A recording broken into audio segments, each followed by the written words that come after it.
दोस्तों literary criticism पे हमने एक वीडियो सीरीज को शुरू किया था, उसमें ये हमारी 4th वीडियो है और इस वीडियो सीरीज में हम ऑलमोस्ट 15 जो राइटर हैं और क्रिटिक्स हैं उनके वर्क्स को समझने की कोशिश करेंगे।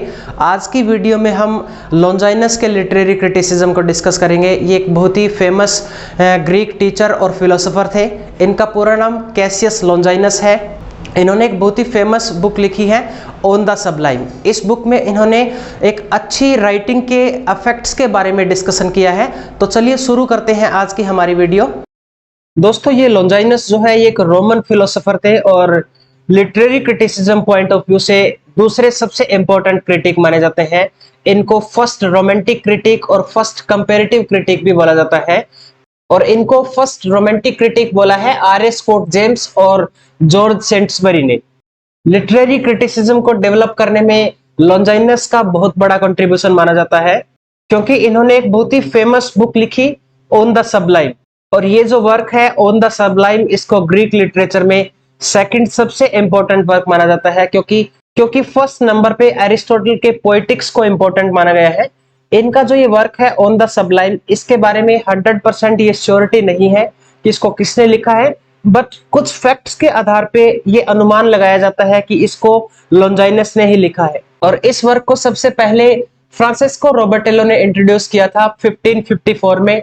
इससे पहले रीडर्स को इस वर्क के बारे में नहीं पता था। दोस्तों इस वर्क की कंप्लीट मैन्युस्क्रिप्ट नहीं मिली है और इसका 1/3 जो पार्ट है वो मिसिंग है। तो इस वर्क में पार्ट मिसिंग होने की वजह से गैप बहुत ज्यादा है। और लॉन्जाइनस को ज्यादा इंपॉर्टेंस इसलिए दी गई है क्योंकि इन्होंने प्लेटो और एरिस्टोटल से कुछ हटकर लिखा है। वैसे ये एरिस्टोटल और प्लेटो से काफी ज्यादा इन्फ्लुएंस हुए थे। लॉन्जाइनस दोस्तों पहले ऐसे क्रिटिक थे जिन्होंने लिटरेरी क्लासिक्स को डिफाइन किया और इन्होंने टेक्स्ट के सिंगल एलिमेंट को इंपॉर्टेंस दी है। लॉन्जाइनस ट्रेजेडी में, एपिक और लिटरेचर की नेचुरल हिस्ट्री में इंटरेस्ट नहीं रखते थे, बल्कि टेक्स्ट में एक सिंगल एलिमेंट, एक फ्रेज, इनमें ज्यादा इंटरेस्ट रखते थे। वो मानते थे कि टेक्स्ट के जो छोटे छोटे एलिमेंट्स हैं वो ज्यादा प्लेजर देते हैं और यही सबलाइम का सोर्स होते हैं। इसलिए लॉन्जाइनस टेक्स्ट के जो छोटे छोटे एलिमेंट्स हैं या सिंगल एलिमेंट्स हैं उनमें ज्यादा इंटरेस्ट रखते थे, क्योंकि सबलिमिटी इनकी वजह से ही अचीव की जाती है। और ये जो वर्क है ऑन द सबलाइम, इसकी एक ही मैन्युस्क्रिप्ट सरवाइव कर पाई है, क्योंकि पहले मैं आपको बता चुका हूं कि 1/3 पार्ट जो है इसका वो मिसिंग है और इसके ऊपर डायनोसियस लॉन्जाइनस का नाम लिखा हुआ है, जिसकी वजह से ये बात क्लियर नहीं हो पाई कि ये कैसियस लॉन्जाइनस ने लिखा है या डायनोसियस लॉन्जाइनस ने लिखा है। बट बाद में काफी रिसर्च के बाद ये निष्कर्ष निकला कि इसको कैसियस लॉन्जाइनस ने ही लिखा है।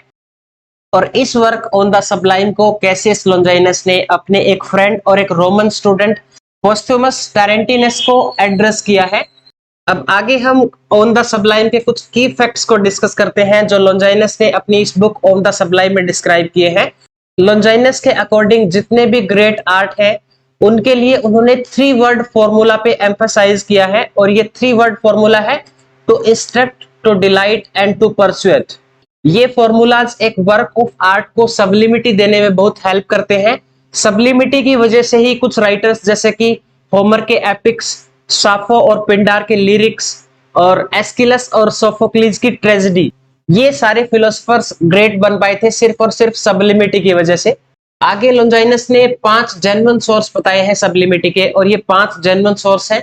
ग्रैंडर थॉट, इसके बारे में लॉन्जाइनस ने कहा है कि एक ग्रेट थॉट जो है वो किसी ग्रेट सोल की हो सकती है, मतलब किसी महान व्यक्ति की ही ग्रेट सोच हो सकती है, और ग्रेट वर्क वो ही लोग लिख सकते हैं जिनकी ग्रेट थॉट होती है। तो सबलिमिटी के लिए जो सबसे इंपॉर्टेंट एलिमेंट है वो ग्रेट थॉट होनी चाहिए। इसके बाद एक राइटर के स्ट्रॉन्ग इमोशंस होने चाहिए और इंस्पायर्ड पैशन होना चाहिए। आगे 3rd नंबर पे है figure of thought and speech. इसका मतलब है फिगर ऑफ स्पीच और थॉट का कंपोजिशन करना। सबलिमिटी को पाने में फिगर ऑफ स्पीच की बहुत बड़ी इंपॉर्टेंस होती है। जब राइटर फिगर ऑफ स्पीच को सही मैनर से और सही इंटेंशन से यूज करता है और नेचुरल तरीके से यूज करता है। देन 4th नंबर पे आता है नोबल डिक्शन। इसमें लॉन्जाइनस ने बताया है कि डिक्शन का सही तरीके से यूज करना, मेटाफर का यूज करना, ये सब आते हैं नोबल डिक्शन में।